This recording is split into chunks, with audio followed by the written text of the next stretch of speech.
नमस्कार दोस्तों, हमारे चैनल पर एक बार फिर आपका स्वागत है। आज हम एक ऐसे विषय पर बात करने जा रहे हैं जो हमारे देश के भविष्य और हमारे बच्चों के भविष्य से सीधा जुड़ा हुआ है, और वो है भारत की राज्यों की शिक्षा प्रणाली। जी हाँ दोस्तों, इस वीडियो में हम जानेंगे कि ये प्रणाली आखिर काम कैसे करती है, इनमें क्या क्या कमी है जिन पर हमें ध्यान देने की बहुत ज़्यादा ज़रूरत है, और सबसे ज़रूरी हम इसे बेहतर बनाने के लिए क्या क्या कदम उठा सकते हैं और कौन से नए आधुनिक तरीके अपना सकते हैं जिससे हमारे देश की शिक्षा प्रणाली काफ़ी बेहतर हो सके। भारत एक विशाल देश है और यहाँ शिक्षा एक महत्वपूर्ण विषय है। इस वीडियो में हम जानेंगे इसमें क्या क्या कमियाँ हैं जिन पर हमें ध्यान देने की जरूरत है, और सबसे ज़रूरी है हम इसे बेहतर बनाने के लिए क्या क्या कदम उठा सकते हैं, कौन से नए आधुनिक तरीके अपना सकते हैं जिस पर केंद्र और राज्य सरकारें दोनों मिलकर काम करती हैं। इसे समवर्ती सूची में रखा गया है। हर राज्य की अपनी एक शिक्षा मंत्रालय का विभाग होता है। आपने अपने राज्य में स्टेट बोर्ड का नाम सुना ही होगा, जैसे UP board, Maharashtra board, Rajasthan board आदि। ये बोर्ड स्कूलों के लिए काफ़ी पाठ्यक्रम निर्धारित करने की, परीक्षा आयोजित करने की, खासकर 10वीं और 12वीं और स्कूलों को मान्यता देने का महत्वपूर्ण काम करते हैं। राज्य स्तर पर SCERT state council of education research and training होती है, जो NCERT की तरह राज्य के लिए पाठ्यक्रम विकास और शिक्षा का परीक्षण और शैक्षिक अनुसंधान का काम देखती है।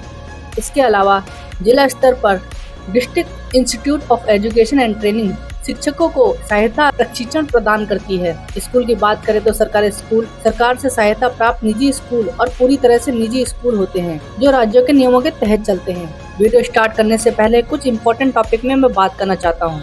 आज भी कई गाँव और दूर दराज इलाकों में अच्छे स्कूलों की कमी है। शहर और ग्रामीण इलाकों में सुविधाओं में जमीन आसमान का अंतर दिखता है। आर्थिक रूप से कमजोर परिवारों के लिए बच्चों के लिए गुणवत्तापूर्ण शिक्षा पाना एक चुनौती रहा है। एक तरफ आधुनिक शहर और स्कूल है और दूसरी तरफ सुविधाओं की कमी वाला ग्रामीण स्कूल।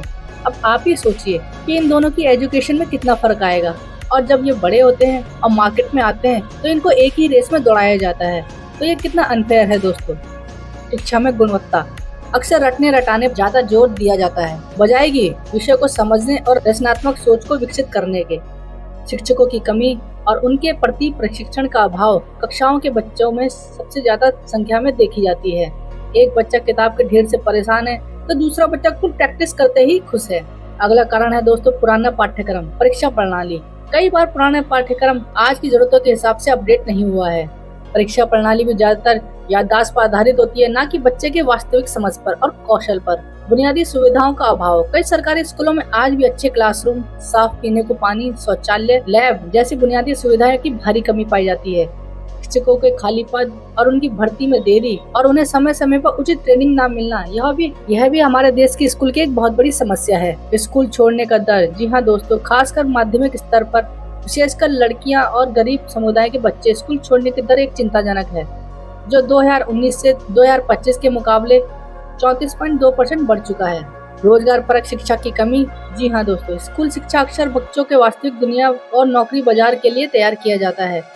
वोकेशनल ट्रेनिंग और प्रैक्टिकल स्किल का अभाव रहता है। चलिए दोस्तों, हम बात करते हैं इन सब के कमियों के मुकाबले हम अपने स्कूलों में क्या क्या सुधार कर सकते हैं। कमियां हैं तो समाधान भी है। जरूरत है एक मजबूत इच्छा शक्ति और सही दिशा में कदम उठाने की। हमारी सरकार को जरूरत है शिक्षा के बजट को बढ़ाना होगा ताकि स्कूल में बेहतर सुविधाएं दी जा सके और शिक्षक को नियुक्ति हो सके।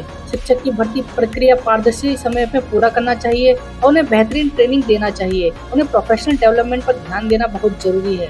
दोस्तों, गवर्नमेंट को पाठ्यक्रम के ज्यादा रुचिकर, प्रैक्टिकल और आज की जरूरतों के हिसाब से अपडेट करना होगा। इसमें क्रिटिकल थिंकिंग और प्रॉब्लम सॉल्विंग और क्रिएटिविटी को बढ़ावा मिलना चाहिए। हर स्कूल की अच्छी building, classroom, library, computer lab, खेल के मैदान और साफ सफाई ये हर तरफ से सुनिश्चित रहनी चाहिए। दोस्तों, रटने के बजाय बच्चों की समझ, उनकी कौशल और उनके प्रति प्रगति का निरंतर और व्यापक मूल्यांकन होना बहुत जरूरी है। स्कूल प्रबंधन समिति में माता पिता और स्थानीय समुदाय का सक्रिय भागीदारी होना बहुत जरूरी है। स्कूल को बेहतर बनाने में इससे बहुत मदद मिलती है। और दोस्तों, टेक्नोलॉजी का सही उपयोग, smart classroom, online learning resources, education apps का सही इस्तेमाल शिक्षा और ज्यादा प्रभावी बच्चों को एक दिलचस्प बना देता है। दोस्तों, बात करते हैं कुछ नए और आधुनिक तरीके जिन्हें अपनाकर हम अपनी शिक्षा प्रणाली को क्रांति में ला सकते हैं। बच्चों की छोटी उम्र से ही विभिन्न कौशल जैसे कोडिंग, डिजाइनर, वित्तीय साक्षरता, कम्युनिकेशन स्किल आदि में डेवलप करना चाहिए।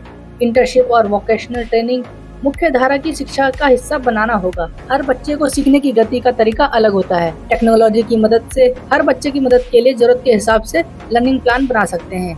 AI आधारित लर्निंग टूल ज्यादा मददगार हो सकते हैं। किताबी ज्ञान के साथ साथ बच्चों को करके सीखने का मौका मिलना चाहिए। प्रोजेक्ट, फील्ड ट्रिप और हैंड ऑन एक्टिवेशन को बढ़ावा देना चाहिए। दोस्तों, सिर्फ पढ़ाई नहीं बल्कि बच्चों को शारीरिक, मानसिक, भावनात्मक और सामाजिक विकास पर भी ध्यान देना होगा। खेलकूद, कला, संगीत, योग और मेंटल वेलनेस प्रोग्राम स्कूलों में अभिन्न हिस्सा होना चाहिए। आज के डिजिटल युग में बच्चों को इंटरनेट का सही उपयोग करना सीखना चाहिए और इसलिए दोस्तों साइबर सुरक्षा के प्रति जागरूकता बहुत जरूरी हो जाती है।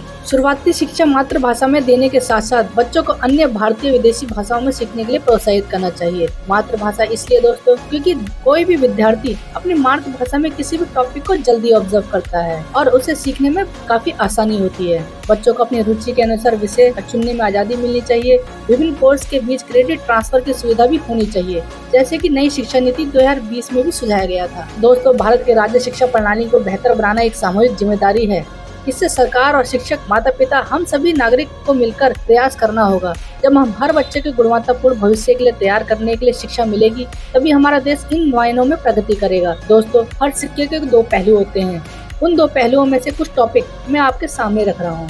इसमें कोई दोहराई नहीं है कि भारत के एजुकेशन सिस्टम ने बहुत बढ़ोतरी की है और ये अभी निरंतर बढ़ ही रहा है। लेकिन इसके साथ साथ दोस्तों, India school of education system 24% और स्टूडेंट और अक्रॉस 14 लाख स्कूल में 9800 टीचर्स पाए जाते हैं। इकोनॉमी सर्वे 2024-25 के हिसाब से स्कूल जो पूरी तरीके से कंप्यूटराइज हो चुके हैं, उनका प्रतिशत बढ़ गया है। अगर कंपैरिजन करें 2019 और 20 में, यह लगभग 38% स्कूल में कंप्यूटराइज हुआ करता था, लेकिन अब यह लगभग 57% हो चुका है।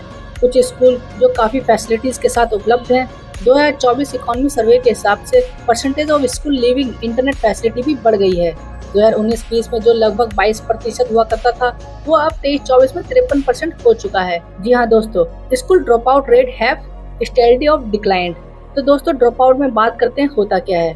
जो लोग अपनी पढ़ाई बीच में ही छोड़ देते हैं, ऐसे बच्चों की परसेंटेज संख्या 5% है और प्राइमरी में 14% है और सेकेंडरी लेवल में मात्र 2% रह चुकी है।